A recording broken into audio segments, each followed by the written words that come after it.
নলবাৰীত এখন বিশেষ গ্ৰন্থ উন্মোচন। এগৰাকী অৱসৰী অধ্যাপকৰ ব্যতিক্ৰম পদক্ষেপে চৰ্চা লাভ কৰিছে নলবাৰীত। নিজৰ অৱসৰৰ দিনটোত প্ৰতি বছৰে এখন বা দুখন গ্ৰন্থ প্ৰকাশ কৰি চৰ্চিত হৈছে অৱসৰী অধ্যাপক তথা বিশিষ্ট সমাজসেৱক ডক্টৰ দীনমণি ভাগৱতী। আজিও তাৰ ব্যতিক্ৰম নহ'ল।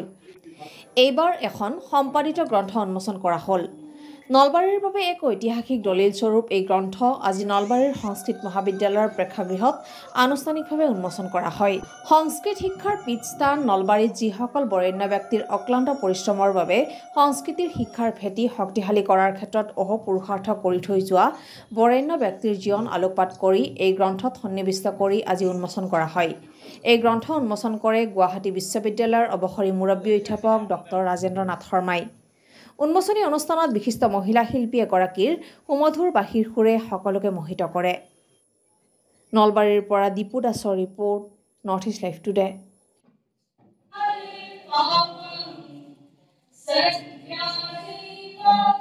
জীৱনপঞ্জী প্ৰকাশ কৰা অতি আৱশ্যক।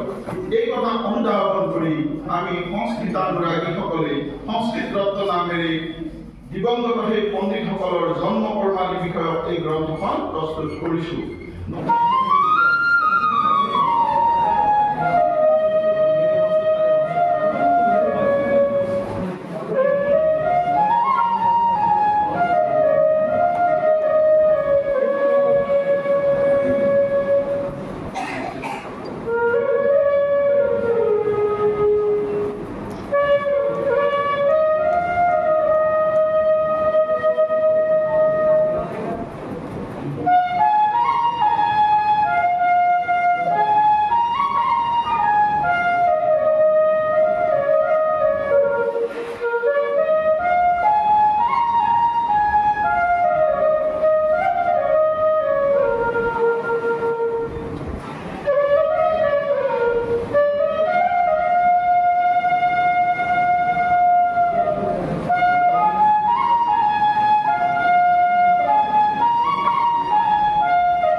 মহাবিদ্যালয়ে আজি এখন সংস্কৃত ৰত্ন নাম দি গ্ৰন্থ এখন উন্মোচন কৰিলে। এই সংস্কৃত ৰত্ন গ্ৰন্থখনত 120গৰাকী পৰলোকপ্ৰাপ্তি ঘটা সংস্কৃত পণ্ডিতৰ জীৱনপঞ্জী ইয়াত সন্নিৱিষ্ট কৰা হৈছে।